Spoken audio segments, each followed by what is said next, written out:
Hello, Internet, and welcome back to the Story Nook. Let me go back to which tab I need to be on. Today, we're going to be reading Wholeseome stories because I have one, two, three, four, five different tab groups, and a whole bunch of them are in Wholeseome stories. So, we're going to read these out because they're nice and short. And all of these come from r/Wholeseome stories. So, go ahead, grab your tea, your water, your coffee, your cocoa, whatever it is, and come join me here into the wonders of this. This is probably the worst one to start off with. Our first story comes from Total Dig 3012, Injury and Recovery. Trigger warning, self-termination. Not trying to get demonetized by the big old YouTubes, but I'm not currently monetized anyway. I don't have enough watch time, so woo! Interact with this video. Give me something, maybe.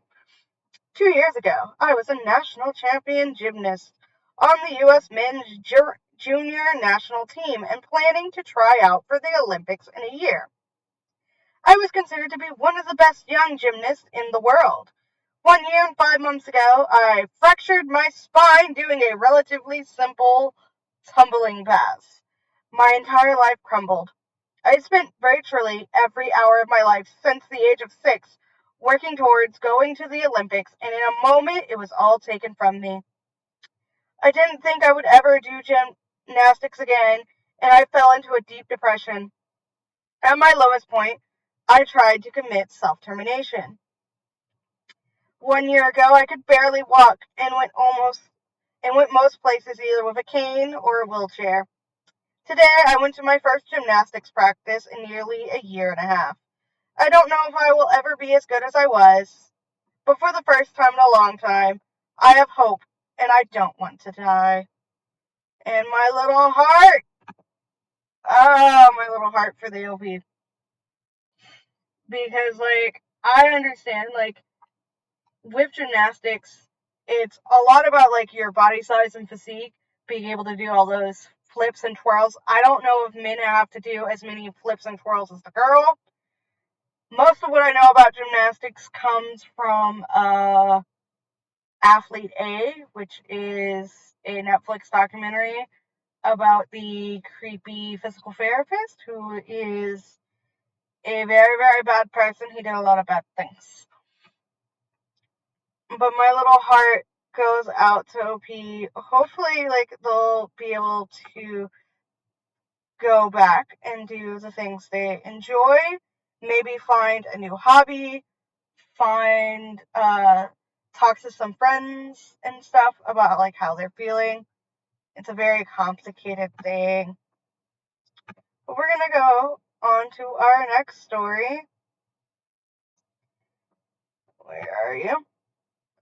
By Letega Tango. One of my fave birthdays, smiley face. When I was turning 10, we went to my favorite Mexican restaurant and my mom mentioned something about it being my birthday. They asked for my name and left. There was a band playing in the other room. And when a song ended, one of the waiters put a fun hat on my head, and the band started singing happy birthday to me, smiley face. Great memories.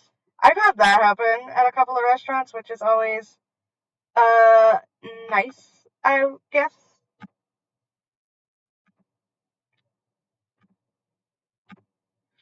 Because, it's always nice when,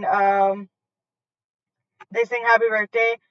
My birthday is close to Cinco de Mayo, so mine was often done around that time. So, yeah. Our next story comes from Skull Kitten 2001. I also like kittens. Let's talk about cats together, Skull Kitten.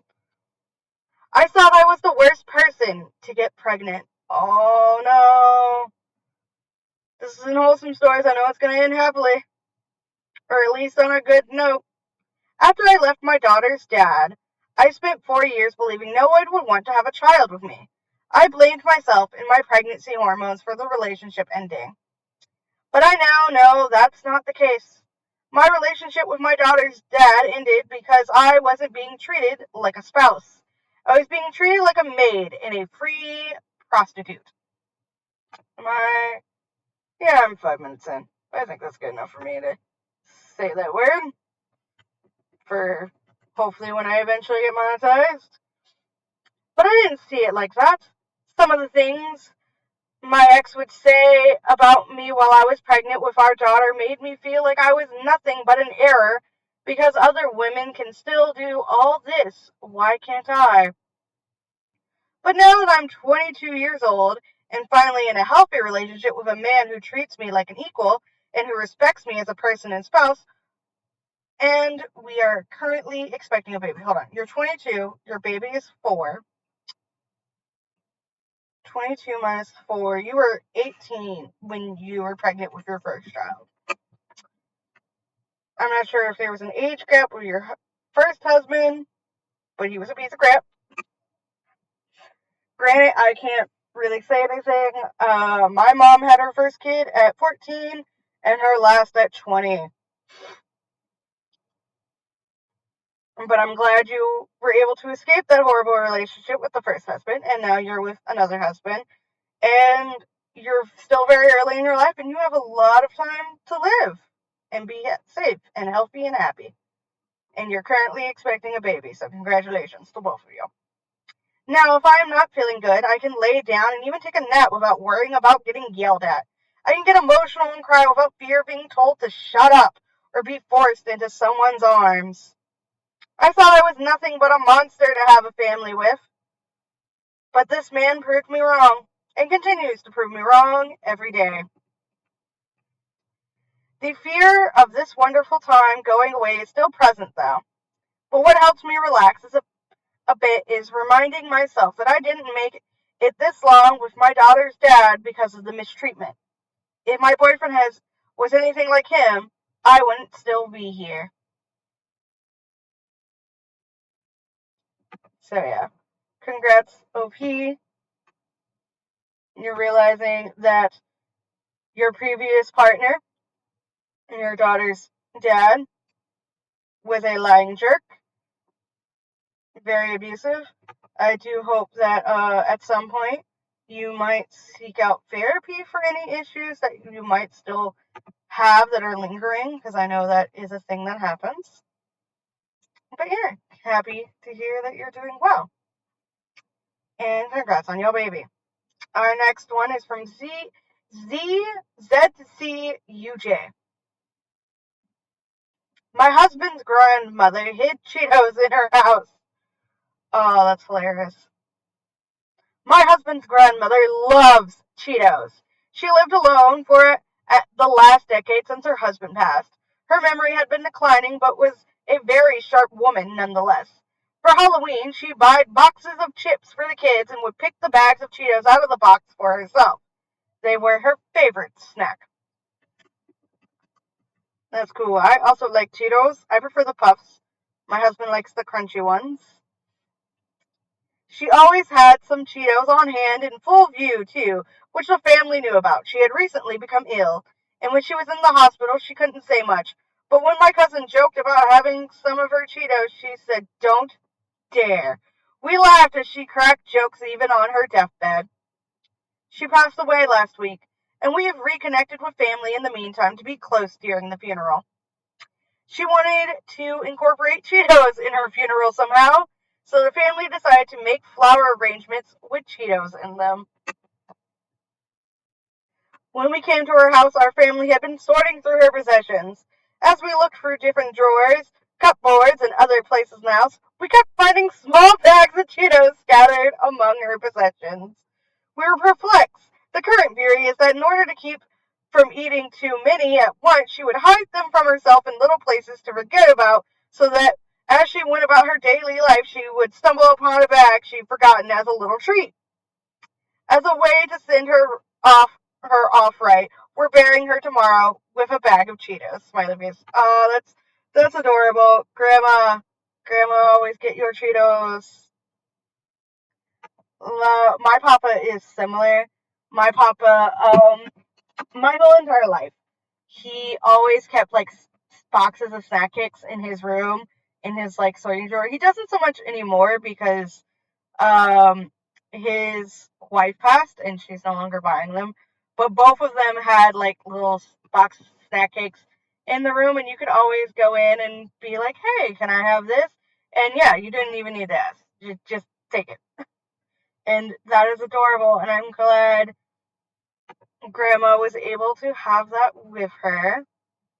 Let me find the right window again, because I'm flipping through stuff. This one is from Lopsided Exam 2927. After suffering an agonizing breakup, a friend comes to the rescue. And we're going to pull this up.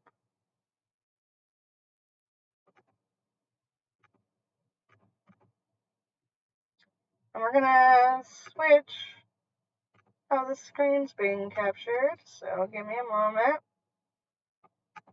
Oh, cancel. Filters. There we go.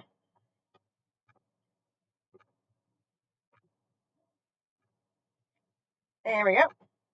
I got rid of the thing. And now you can all see how many tabs I have open. Enjoy that for anyone watching on the Story Nook channel. So this comes from Mel. Your phone is at 43%, my dear. Limo, well, no catfish, okay? Aw, but me. I want to catfish someone. Make them think they are getting a keeper just to have me show up, Limo. You are a keeper. And fuck them guppies who don't think you are. Now, if only I had smellophone. Lamo, wow. I think if you did, you might be coming to visit a bit sooner. This stuff smells so good. I had a female deer come up and ask if I wanted to have a good time, Lamo. Or the stuff is drugs and I'm tripping balls right now, not sure. Ha ha ha ha ha. Lamo. And then at the bottom it says, thank you for something, something, something. That's what that says.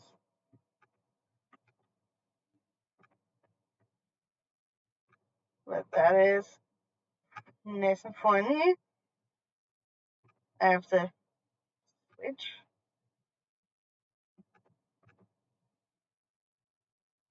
Alright. Fix this button. Put the things back where they go.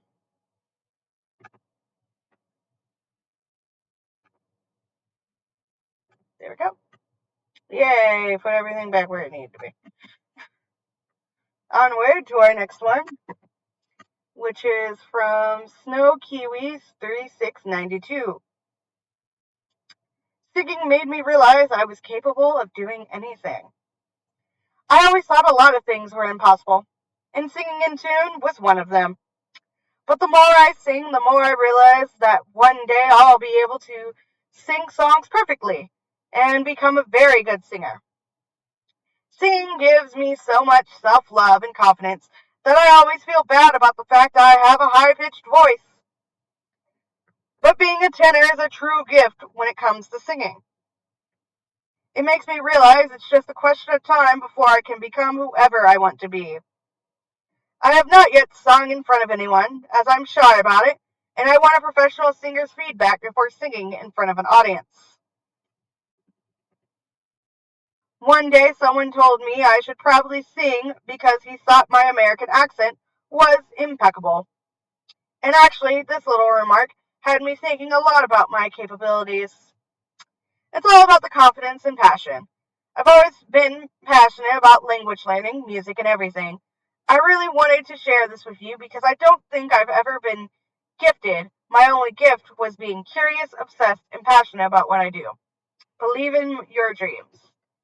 And yes, you ending with believe in your dreams is just making me sing Believe in Myself from Sonic. But yeah, my sister is what do you call it? An alto? My sister's an alto. No, she's a soprano. My sister's a soprano. She's that really high range. She's lost some of that range from smoking. I was put in altos when I was in chorus, and tenor is like the high range for men based off you saying you have a high pitched voice. I'm going to perform you are assigned to male at birth and or identify as a male at this point. But yeah, it's very difficult to find like a professional to get feedback, or at least in my area. I don't know about yours, but at the same time, it is nerve-wracking to like sing in front of like an actual audience. Something I would do to kind of like test it, if you want to like test it, is sing like a small short song, record that, and then maybe send it to a friend that you trust, a personal friend, and see how they think your voice sounds. If you're very shy about singing in front of people, but you want to kind of like broach that barrier, I would recommend that as a way to just kind of slowly ease your way out of your comfort zone box as a just in case. But yeah, hopefully you'll feel comfortable and maybe sing some other songs at some point in the future. And now we're going to continue on to our next story by Karamzan Sinalma. Wigless and got called pretty. My hair has been falling out and I have been wearing wigs part-time. I went wigless on date night with my fiance over the forecast. Rain was predicted, so I said screw a wig. Naturally, I was feeling kind of insecure all day. When after lunch and a stroll around the mall, we're walking over to the movie theater for a movie, and we see a little girl and her mom, and the little girl exclaims, "Look, Mommy, she's so pretty." I was so taken aback. I just, losing my hair and having made the choice to cut it short, I felt anything but. And all I could do was smile at her and her mom. They smiled and waved back and then I was all my smiles. My fiance was like, "She's right. You are pretty." And I just couldn't help but keep smiling. Losing my hair has been a struggle, but maybe, just maybe, it isn't all that bad. So I personally do not know what it's like to have hair loss, especially on such a level. I've been, I guess, blessed in a way that my hair hasn't. However, I've never liked my hair long, so I always donate to Wigs for Kids, like things like that, so that they can take my hair and use it to make wigs for cancer patients. But from what I hear, it's very devastating because, like, you, everyone, like, your outer appearance is a way of showing who you are and the kind of person you are. It's like a part of your personality and identity. And so to just have like a part of yourself suddenly not be an option to use to express yourself, that is very difficult. And I'm glad that little girl looked at you and went, "Mommy, she's so pretty." Because the way you write, I'm sure that you're an absolute gorgeous person. Your fiance agrees that you are indeed pretty. And sometimes the people close to you can say that you're pretty enough, and you're just thinking they're just saying that. But when you hear it from like random strangers, especially kids are like those brutally honest, kind of like no filter kind of people. It really drives home. So I'm glad you got that lovely little pick me up. And we're going to go continue on. We've got 3 more stories. Our next story is from Narrow Yak 4165. Reunited during Thanksgiving weekend last week. Wholesome story on how I met him to reunite with him. When I was in 10th grade, I had seminary, and he was in my class. I didn't really know that he was a 12th grader. He asked for my number. Of course I said yes. And when I was on vacation, he asked me out. And I had to decline because, like, how am I supposed to go on a date if I'm all the way in St. George? And after we stopped texting, but still talk sometimes in seminary. And the thing is, I never saved his number in my contacts. And after the school year was over, I stopped texting him because I forgot. 2 years later, I'm in 12th grade. And the day before Thanksgiving. I was going through my messages to see what I can delete and came across his number and looking for the messages to see who it was. And then it came to me that it was the guy in my seminary class. And I had to go through the yearbook to find his name because I knew what he still looked like at least. And during Thanksgiving break, we've been asking each other questions. He is in his second year and final year of college. Oh, nice. Hopefully, y'all continue to be friends because friends is nice. And also, you're still in high school. I think a part of me is just like, I want them to stay friends because, like, I have nieces and nephews. Some are graduating, and my brain is just like, oh my god, you're adults now. But, the ones I see the most, one's in high school and one's in, like, middle school. And I'm just like, I'm so afraid. I don't like the idea of you dating or anything. So my brain, as an adult, I'm just like, he's in college, you're in your last year of high school. There's leeway. It's only 2 years difference, but I would wait until after you graduate before you start dating. I would feel more comfortable. But yeah, it's just like, you're still baby. He in college. He adult. He's not really adult. Like, he's still in college learning and his brain's still forming, but my little aunt brain is just like, be safe. Just be friends. You can date later, I guess, if you still want to as adults. But yeah. Our next story is from Kurt's World 96. Gender talk about Fun Time Foxy. I had the most random conversation with my brother. So he called Fun Time Foxy a he in his sentence, and when I spoke my sentence and called Fun Time Foxy a her, Fun Time Foxy goes by she, he in the games. And he was like, I'm pretty sure Funtime Foxy is a boy. And I told him that they use both he and she in the games. And you know what Broski does? Oh, that makes sense because the pink and white. Why can't everyone be that understanding? And Funtime Foxy, for anyone who does not know, I'm very afraid to like Google it because I don't know if like anything inappropriate will come up in Google image search. I believe it's a character from Five Nights at Freddy's, a thing my niece is obsessed with. But I'm just like, Pro gets it. He's just like, oh, they use both? That's cool. And he's like, oh, okay, that makes sense because of the colors, I guess. He's just like, whatever, continuing forward. It doesn't really matter. And I like that. Our next and our last story for this video. So if you enjoyed the last 23 minutes or so of me reading the stories to you, feel free to like, comment, subscribe.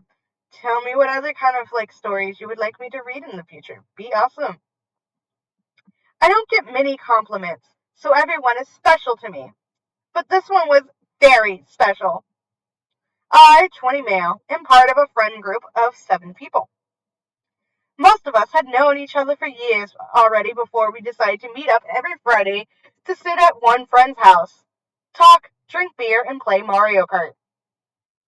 This week, it went a little different since my best buddy and I had decided to go and watch a new movie at the cinema. When his girlfriend, also part of the group, heard about the plan, she wanted to join us, which I was totally fine with since she was a very kind and nice person to be around. Winter had just started with a huge load of snow, which caused buses and trains to be unreliable. We still wanted to go to the movie, so that evening my buddy's girlfriend picked me up with her car and drove us into town where we would meet him. We made it in time, and after the movie, she wanted to drive me home before returning to my buddy's place overnight. Since I had no other way of getting home, I accepted and appreciated her offer. On the way home, we too quickly realized the temperature was freezing again, and all the snow that the sun had melted over during the day had turned into a slippery layer of almost invisible ice on the road, hidden under the fresh, thin layer of snow. My buddy's girlfriend obviously drove very carefully and with adjusted speed, and I have absolutely no reason to doubt her driving skills, but 2 miles before we arrived at my place, she entered a curve that I drive nearly every day And as soon as I saw it, I knew it would not end well. I would turn out to be right, and she lost control of her car and slowly drifted into the ditch. Neither her nor I got hurt, and her car did not get the tiniest scratch, but we were stuck in the ditch full of snow without a chance to get out of the car, to get the car out without help. Fortunately, I live on a farm with much heavy equipment, and I knew my dad would still be awake, so I directly called him and explained the situation. While we waited for him to show up, we got out of the car and I checked the entire car for damage, made sure that my buddy's girl was alright, did a little carry, and prepared the car for my dad to pull it out of the ditch. In the end, everything worked out fine and without any problems, and she managed to stay pretty calm and relaxed throughout this entire incident so that she could continue her ride to my friend's house. At this point, you would probably assume that she was the one giving me a compliment for taking care of her car, but fast forward 24 hours. My friend group sat together the next evening and we did the usual talking, laughing, and playing when, in a more quiet moment, my best buddy came to me and told me that while I was checking on his girlfriend's car, she had texted him that she would be later than expected because of what happened. Naturally, he started to worry about her, not knowing if she was hurt or not. But when she said that you were still with her, I knew that she would be fine.